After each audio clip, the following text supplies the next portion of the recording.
오늘은 마태복음 16장 1절부터 28절의 말씀을 보시고 사람의 일을 주의하라, 사람의 일을 주의하라 라는 제목으로 말씀을 나누도록 하겠습니다.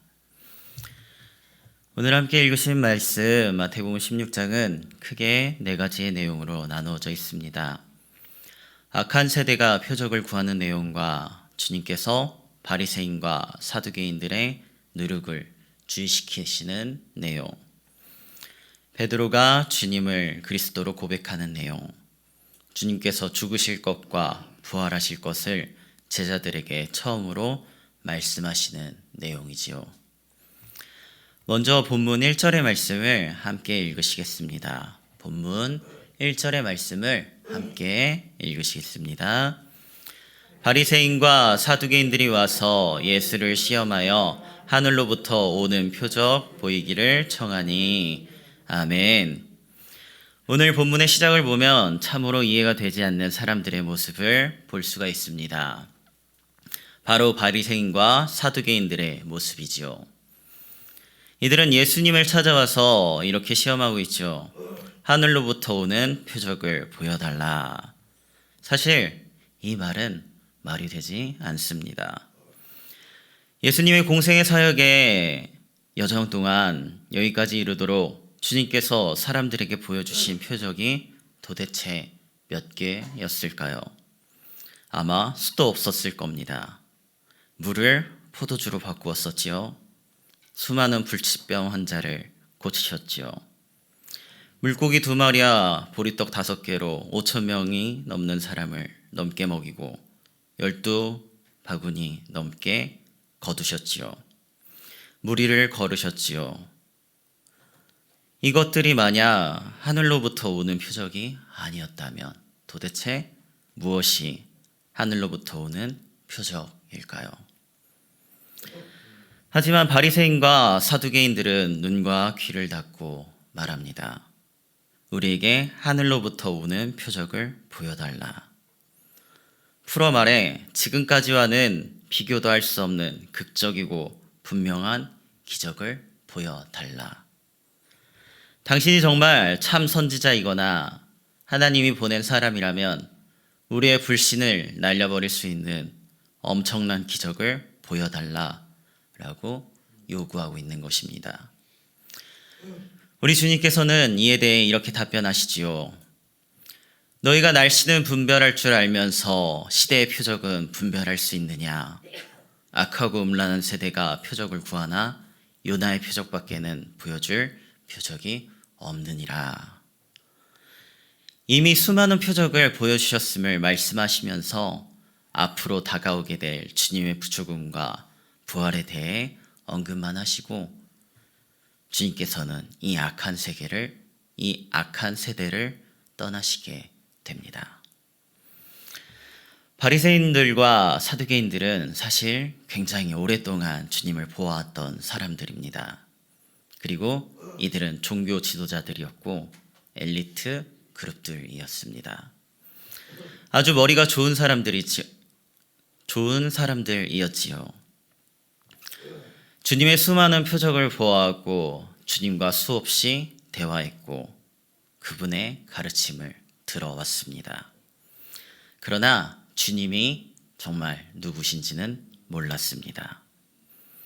뒤이어 안타깝게도 주님을 오해한 또 다른 사람들이 나오게 되지요. 그들은 바로 주님의 제자들이었습니다. 본문 6절의 말씀을 함께 읽으시겠습니다. 본문 6절의 말씀을 함께 읽으시겠습니다. 예수께서 이르시되 삼가 바리새인과 사두개인들의 누룩을 주의하라 하시니. 아멘. 누룩은 이스트를 말하지요. 빵의 중요한 재료입니다. 반죽을 부풀게 하는 역할을 하죠. 아주 적은 양의 누룩만 있어도 한 가마의 빵을 부풀게 할 수 있다라고 합니다. 그런데 이 말씀에서 누룩은 바리새인과 사두개인들의 잘못된 가르침을 상징합니다. 즉 주님께서 누룩을 주의하라라는 말은 바리새인들과 사두개인들의 전통을 바탕으로 그리스도이신 주님께서 행하신 일들을 판단하고 재단함으로써 주님의 사역을 방해하려고 한 점들을 조심하라 라고 한 것입니다. 비유적으로 말씀하시는 것이지요. 그런데 이 말씀에 대한 제자들의 반응이 참 안타깝습니다. 7절의 말씀입니다. 제자들은 이렇게 말하지요. 제가 읽어드리겠습니다.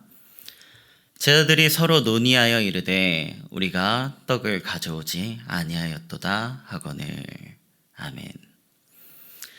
주님께서는 영적인 이야기를 하시는데 제자들의 관심사는 현세적인 떡에 있습니다. 그런 제자들의 반응에 주님께서도 답답하셨는지 제자들에게 직접적으로 말씀하십니다. 8절과 11절의 말씀을 제가 읽어드리겠습니다.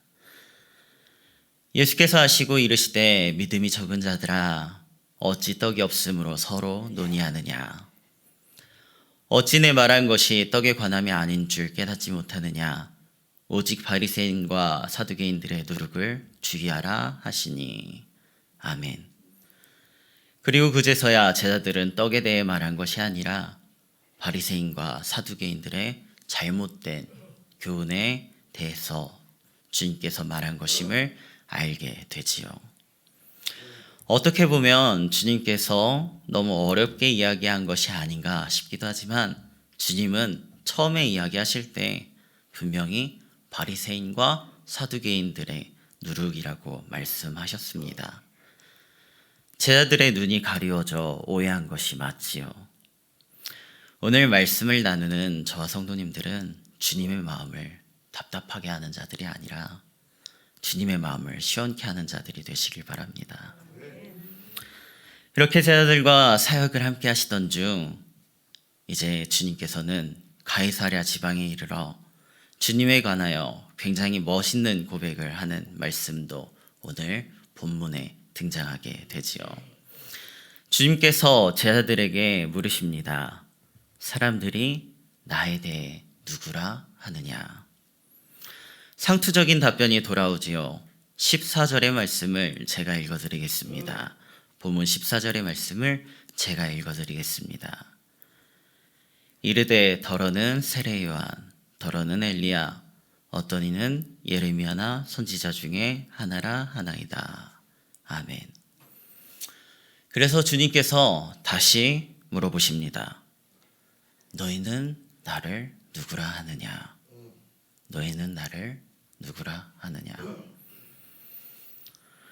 우리 함께 16절의 말씀을 읽어보시겠습니다. 본문 16절의 말씀을 함께 읽으시겠습니다.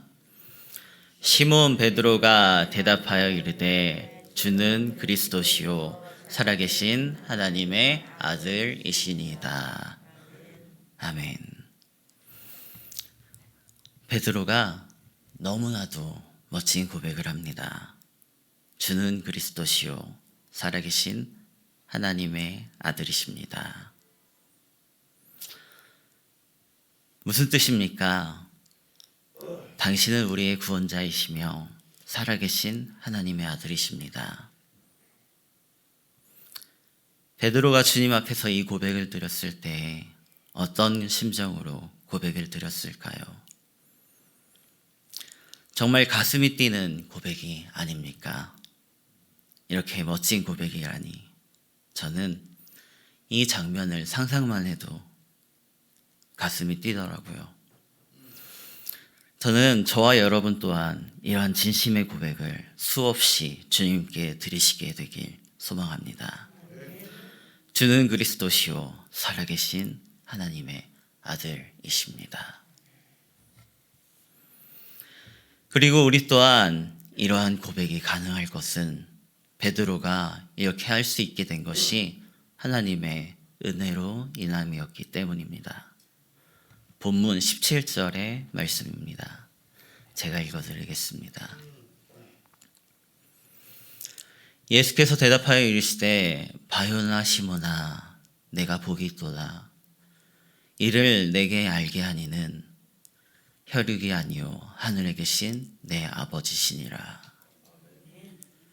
그리고 주님께서는 이런 고백을 드린 베드로를 축복하시지요. 19절의 말씀입니다. 내가 천국 열쇠를 내게 주리니 내가 땅에서 무엇이든지 매면 하늘에서도 매일 것이요 내가 땅에서 무엇이든지 풀면 하늘에서도 풀리리라 하시고. 아멘. 정말 말도 안 되는 복을 받았던 것 같습니다. 그렇게 축복을 받고 끝났으면 좋았으련만 안타깝게도 우리는 사람의 연약함을 오늘 본문의 마지막에서 보게 됩니다. 본문 21절의 말씀을 함께 읽으시겠습니다. 본문 21절의 말씀을 함께 읽으시겠습니다.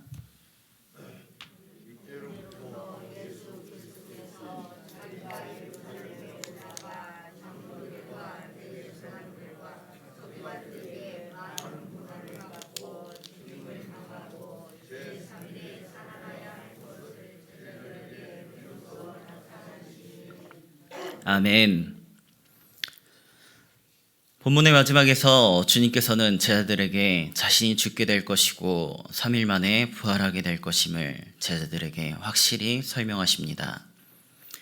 그런 주님을 베드로가 붙들게 되지요. 아마 베드로는 조금 전 주님의 칭찬과 축복을 받아 매우 기분이 고조되어 있던 상태였을 것입니다. 어쩌면 베드로는 또 한 번 주님의 칭찬을 기대했거나 주님의 칭찬에 고문의 나머지 예의로서 재빨리 나서서 응답했을지도 모르겠습니다. 그런 베드로에게 안타깝게도 이번엔 축복과는 거리가 먼 말씀이 떨어지게 됩니다. 본문 23절의 말씀을 함께 읽으시겠습니다. 본문 23절의 말씀을 함께 읽으시겠습니다. 예수께서 돌이키시며 베드로에게 이르시되 사탄아 내 뒤로 물러가라. 너는 나를 넘어지게 하는 자로다. 내가 하나님의 일을 생각하지 아니하고 도리어 사람의 일을 생각하는도다 하시고. 아멘.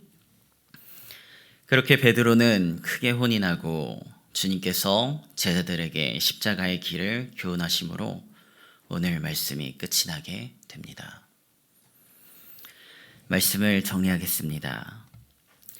오늘 본문 마지막 말씀에서 베드로의 기분이 어떠했는가를 상상해 본다면 아마 천국과 지옥을 왔다 갔다 했지 않았을까 싶습니다. 세계에 기록될 만한 그리스도에 대한 고백을 드림으로 말도 안 되는 축복을 받는가 싶더니 바로 다음에 나름대로 주님을 위한 것이라고 생각하고서 말 한번 잘못했다가 사탄아 물러가라 라는 이야기를 들었습니다. 사실 이것은 이해가 가능한 일입니다. 베드로가 했던 고백은 자의로 것이 아니요 하나님에 의해서 되었던 것처럼 이번에 했던 일 또한 사탄에 의해서 말하게 된 것입니다. 우리 또한 마찬가지일 것입니다. 우리 또한 베드로처럼 연약한 인간이기에 사람의 일을 생각한다면 넘어지고 주님과는 틀린 생각을 하게 될 수 있습니다. 하지만 하나님의 일을 생각하며 나를 부인하고 자기 십자가를 지기 위해 힘쓰고 기도한다면 우리 또한 베드로가 그랬던 것처럼 하나님에 의해서 하나님의 일에 쓰임받게 될 것이며 하나님의 축복을 받게 될 것입니다. 저와 여러분이 사람의 일을 생각하는 자들이 아니라 하나님의 일을 생각하는 자들이 되시길 간절히 소망합니다. 기도하겠습니다. 하나님 참 감사합니다. 오늘도 말씀을 통하여 우리에게 사람의 일을 주의하게 하시는 하나님 감사합니다. 우리는 연약한 인간이기에 자꾸만 사람의 일을 생각하게 됩니다. 하지만 이는 주님이 바라시는 것이 아니니 이젠 조금씩 하나님의 일을 생각하는 주의 자녀들이 되게 하옵소서. 나를 부인하게 하시고 하나님만 바라보며 하나님께서 기뻐하는 뜻 가운데로 나아가는 우리 교회, 우리 성도들이 되게 하옵소서. 우리 교회가 많은 공사 중에 있습니다. 이 공사들이 주님의 뜻 가운데 순탄하게 이루어가게 하옵시고 주님의 몸인 성전이 아름답게 가꾸어져 가게 하옵소서. 또한 저희들이 오늘 하루를 살아가면서 온전히 주님의 기쁨이 되는 하루를 보낼 수 있도록 도와주시옵소서. 예수님의 이름으로 기도드립니다. 아멘.